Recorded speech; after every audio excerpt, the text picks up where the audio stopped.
Hi, thanks for tuning in to Love Life 2. This is the new season on positive gender dynamics, and I'm your host, Dr. Babe.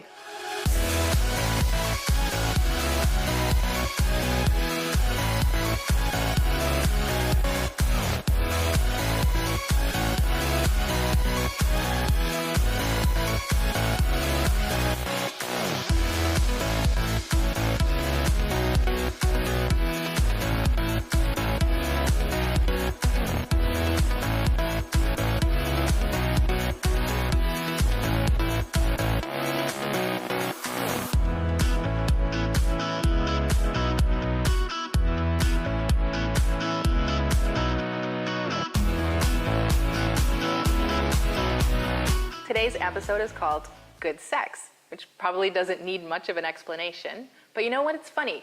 Those episodes always get the most views, but people still have a hard time talking about sex. And by good sex, I just mean a healthy sex life, whether you're single or you're coupled.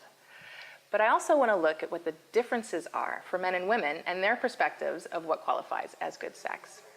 So today's guest is Chelsea Blishin.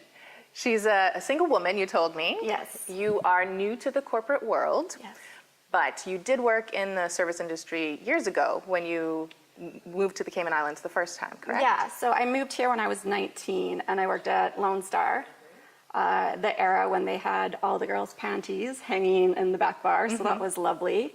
Good introduction to the island. I met amazing people, and now I'm back as a paralegal. Excellent.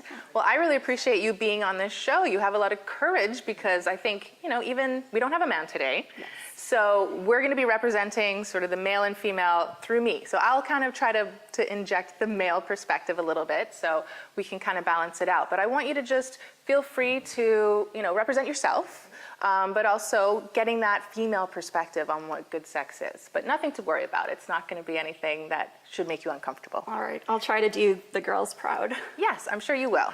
So think about what you might want to talk about, and we will be back on Love Life 2 after a short break.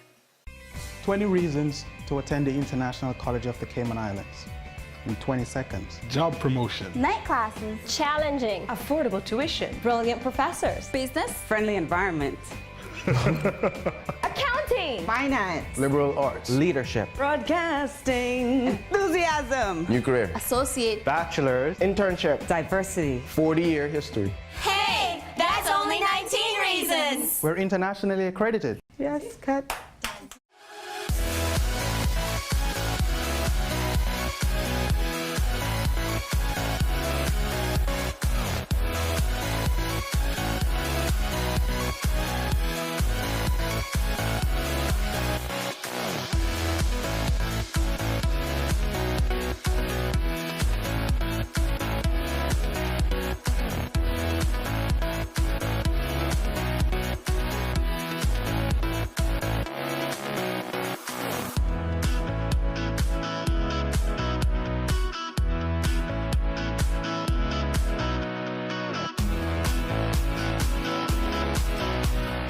Welcome back to Love Life 2. So Chelsea, I wondered what you think, or why do you think that it's so taboo to talk about sex in general? I think that sex is a really private thing that you choose to share with your close friends or the person you're actually having sex with. And once it's out there, it's something that can be used against you, whether it be positive, negative. If you're good in bed, you're bad in bed. How many people you've slept with while you're not sleeping with people? And people can be really nasty, and it's a good thing to gossip about, and it's fun to have confidential information on other people.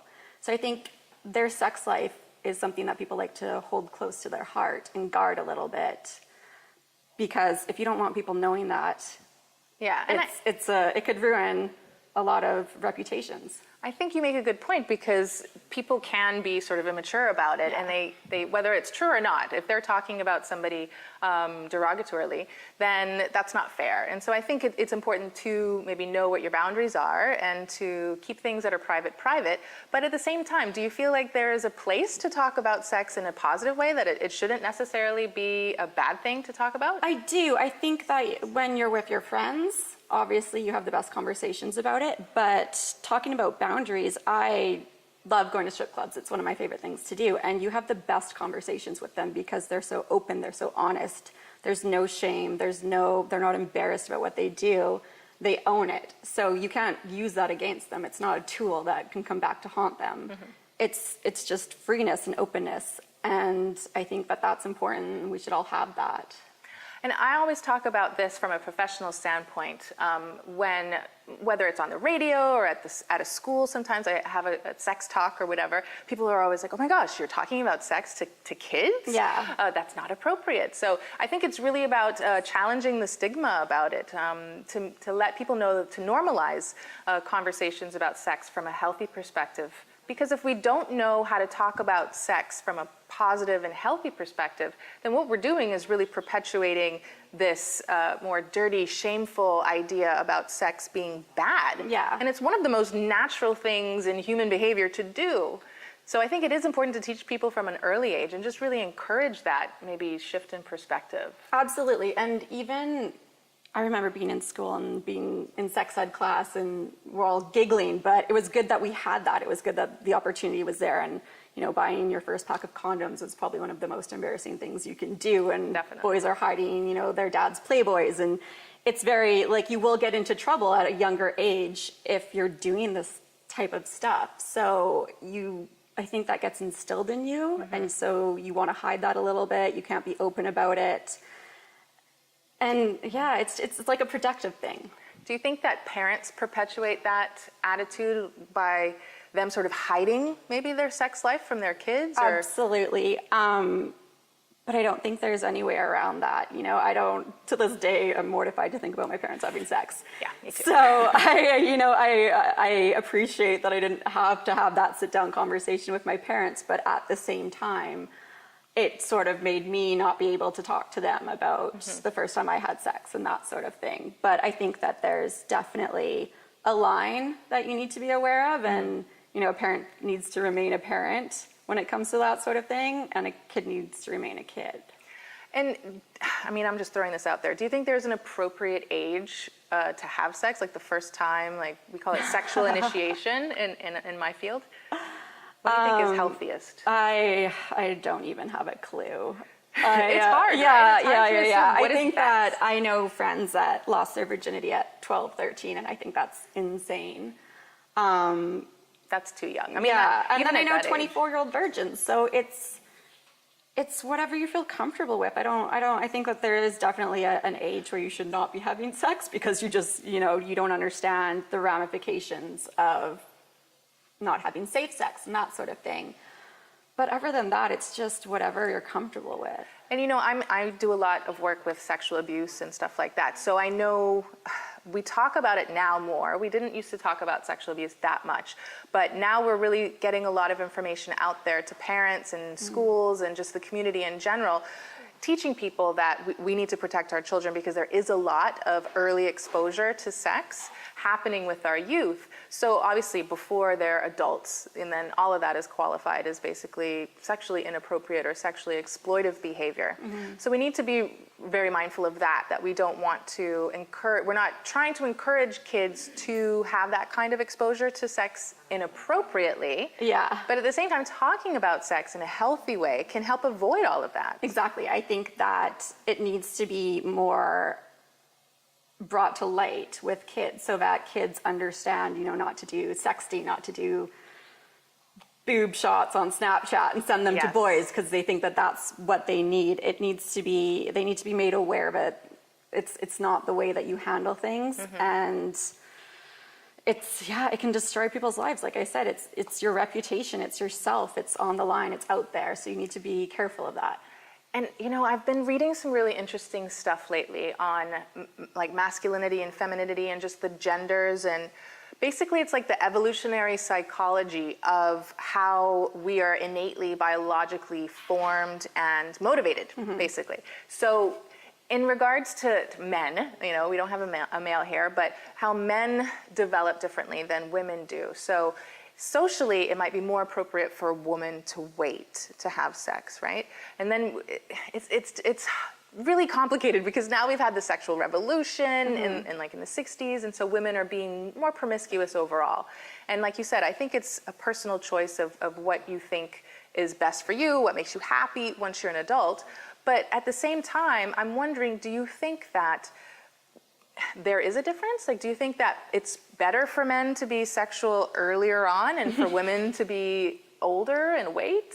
I think that men should not be sexual earlier on, just for the fact that they mature so much slower. I know everyone's like, don't say it, but they mature slower, and I don't know, I think that guys get excited about sex in the way that they just want to have sex with girls to have experienced it, but they don't think about it long term. And I think that women become more attached when they sleep with somebody, and they're not ready for those feelings, whereas the guy can just jump from girl to girl to girl sometimes, and they don't understand sort of what they're leaving behind and how they might be affecting other people. But then on the flip side, you know, if a girl is going to let herself experience that with a guy and be open to it, she needs to understand that her feelings are going to change once she's had sex with them, and it's not going to be the same relationship. Do you feel that women give sex to get love and attention and affection and all that, and the reverse for men? Absolutely.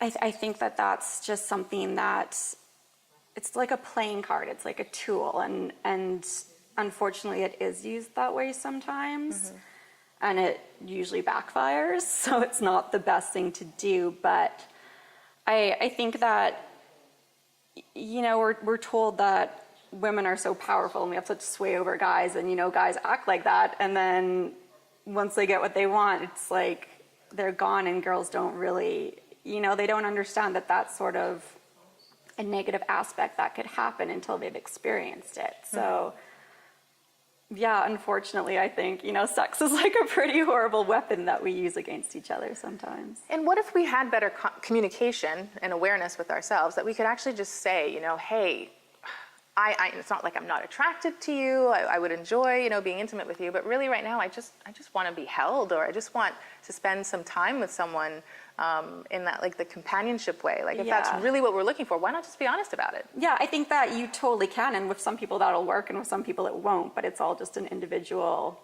sort of situation that you need to work through, and some people are going to be okay with it and love it, and some people are going to walk away, and it's just about really getting to know yourself and knowing what your boundaries are and sticking up for them, and, you know, hoping that somebody accepts you for it, or if they don't.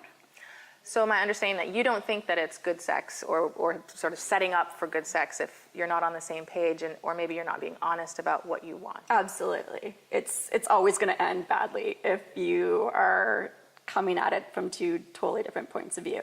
Not saying that, you know, a one-night stand can't be great, but if that's both what you're looking for, then you understand that. But if one's coming in thinking, you know, I want this to be a relationship, and the other one's thinking, you know, I'm just really horny, it's a disaster.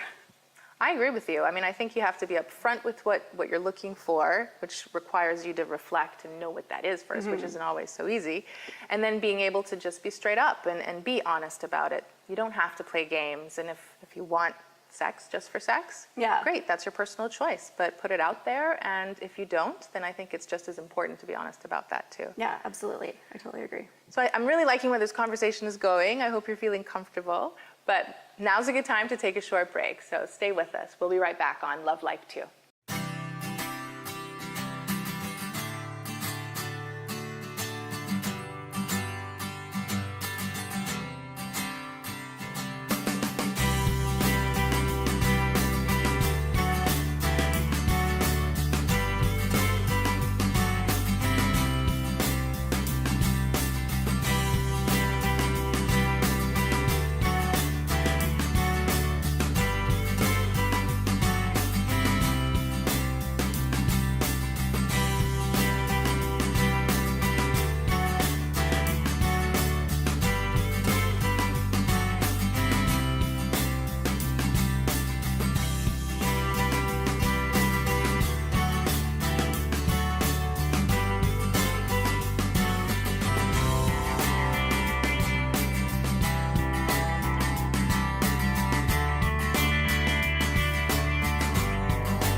Welcome back to Love Life 2, and we're talking to Chelsea.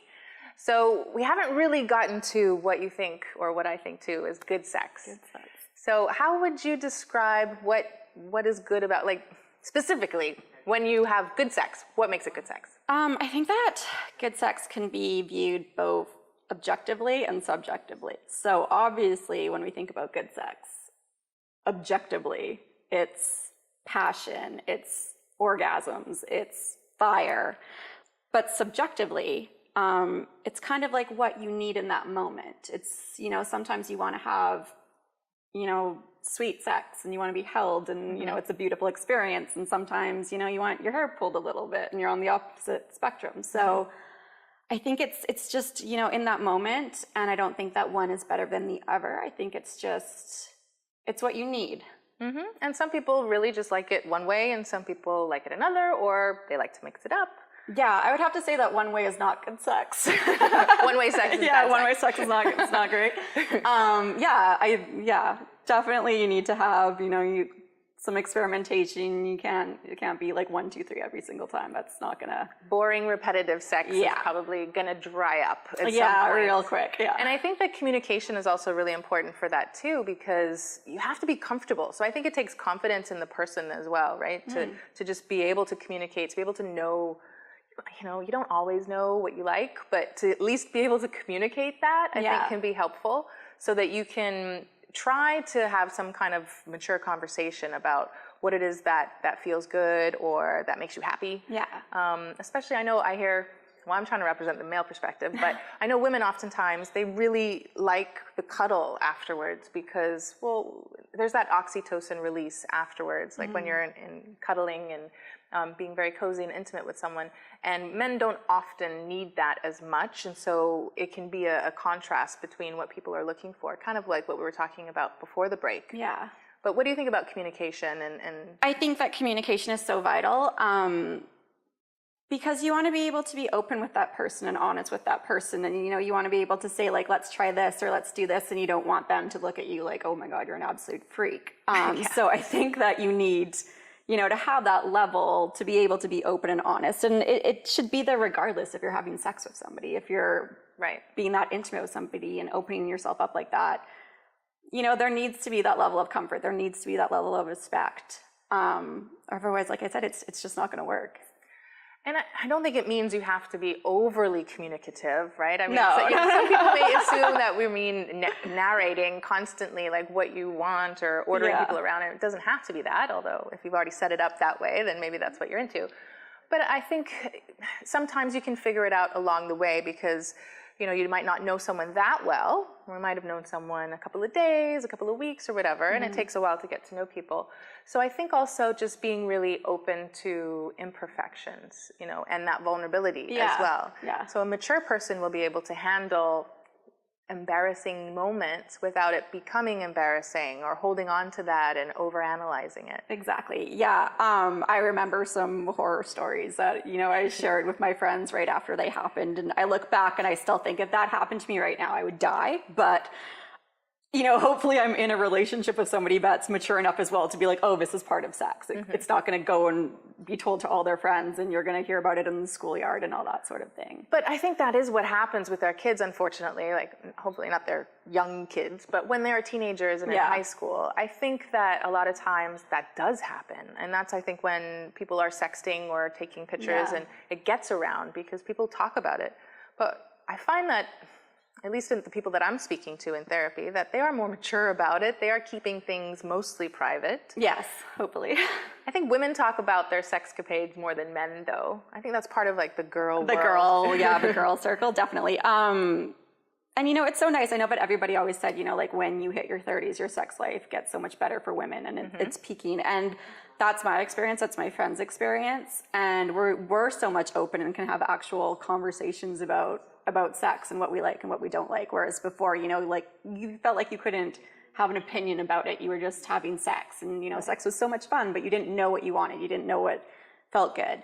And we're all more open to share because we're all experiencing a way better sex life way later in our lives. Yeah, and you're creating a circle where you don't have shame around Yeah. talking about sex, which I think is really healthy and why we do it. I think we all want to be able to talk about sex without feeling shame, but we know that there are a lot of people that don't allow it or don't understand like how it Yeah. can be okay. And so when we find that group of people that we can be open with and it's okay to talk about it, I think we indulge, maybe overindulge. Yeah. But that's okay. Another thing I wanted to bring up, which maybe it's going off on a different tangent, but I think it's really interesting when you talk about hitting your 30s and getting to a point where you kind of really step into your best sexual self, when you can express yourself and feel confident and comfortable and really just enjoy it more.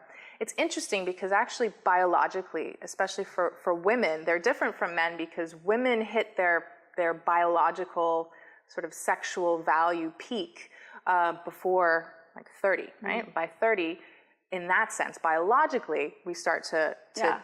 go down, right? So, I mean, people know that because we know our fertility starts to go down, but it's also in regards to our arousal potential for men. So men have the opposite cycle, right? That men are sort of lower sexually valued when they're younger, and then as they age, they peak. So we have the opposite. And it's really interesting and complicated because that's why you see and why you hear about these midlife crises for men who may leave their wives or have affairs with younger women when they start hitting that 40-year-old mark. And then the opposite happens for women. We kind of tend to want more of a provider and security as we age, like after we get through maybe the 30s, and when we get to 40, we want to settle down. And we want someone who's maybe not as sexually arousing, but someone who's going to be the cuddler and the provider and the security system for us. Okay, well, I don't know. I'll take your word for it. In a couple of years, that might be how I feel, but no, right now I'm okay with the fact that I'm getting older, and I'm okay with the fact that, my fertility is going down. And I think that's, when you're in your 30s, you kind of realize, do I want kids? Do I not want kids? What do I want? Do I want marriage? And the people that know what they want, go for it. And the people that know what they don't want, go for that as well. And everybody's just, living way more authentic lives and doing what's best for them. And I think, being a 30-year-old woman having sex and knowing that you don't want kids is a great thing. And I think, it frees us up a lot and allows us to experience things that we wouldn't otherwise experience if we're on this life path and we need to hit our goals. But on the flip side, if you want kids, that's great.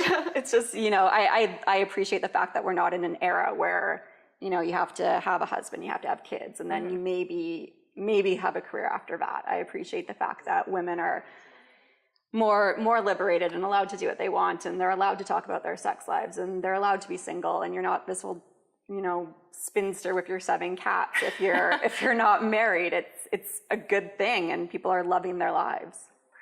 Yes, I definitely think there's a lot of upside to that and being able to be honest and expressing oneself.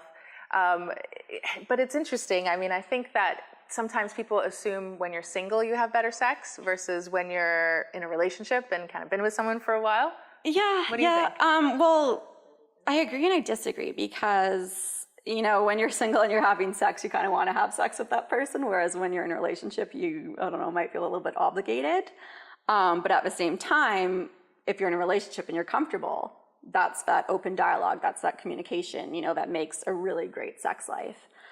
For me personally, though, I know that every relationship I've been in that should have been over way before it was, or I knew I wasn't into it anymore, there was no sex life. That was the first thing that went. Mm-hmm. And that's always been like a really good guide to me to be like, okay, get out of here. Right.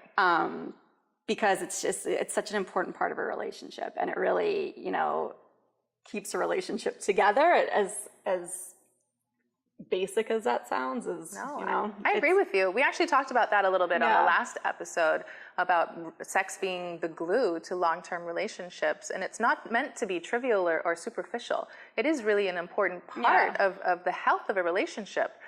Obviously, it was meant to be sort of the purpose of procreation and creating families, but if you're not tending to those intimacy needs, I think there's a big component missing. Not that friendship isn't an important part of long-term relationships, but when you are just platonic Yeah. and you aren't having sex, it's different. And kids can pick up on that. It's a companionship, and I think, you know, sometimes that's what marriages turn into, and I think that's great if you have this long-term companionship and you're happy and that's it. But I think that you would still kind of stray elsewhere because you still have that desire, you still need that physical connection with somebody. Okay, I'm just thinking about this as I'm listening to you. Do you think that men stray more in those circumstances or women? I don't think there's one over the other. I think that maybe the desire to stray is equal, but men might feel a little bit more free to be able to do it. I think that women more so have a guilt sense in them, and if there's kids, they don't want to, you know, break up a family, and men are very, I don't want to say they don't have guilt, but they live more in the moment perhaps. They don't think long term, so it might be a little bit easier for them to step outside of a relationship, but I think that the desire is equal between the two.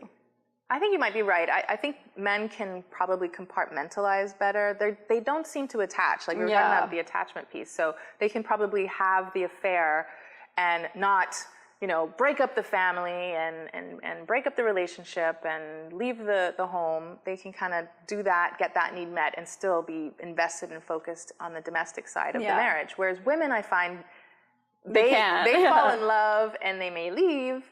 But yeah, I think that is a difference. But you're probably right about them both having the same desire. And I think that's why we also need to talk about it, right? Because if there's the man and the woman, the husband and the wife, are in this sexless marriage, completely miserable, and neither of them are saying anything, you know, that's something that maybe could be fixed. Yeah. It's something that they could work on. So I think it is important to talk about it, especially before, you know, someone wants to walk out the door. It's just something we need to get used to talking about in general. Yeah.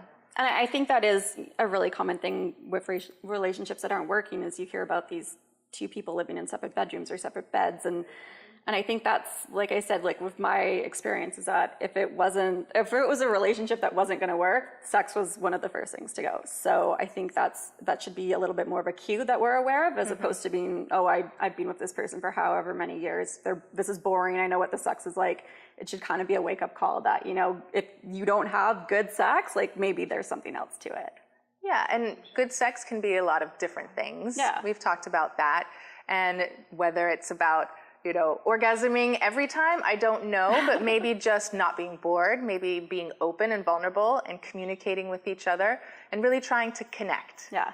So I think we hit most of the points, the main points that are important about qualifying what good sex is, and maybe we'll have a male opinion later on in the show. But thank you so much for being with us, Chelsea. you. I really appreciate you. Well, I hope you had as much fun as we did talking about good sex on Love Life 2. Thanks for watching.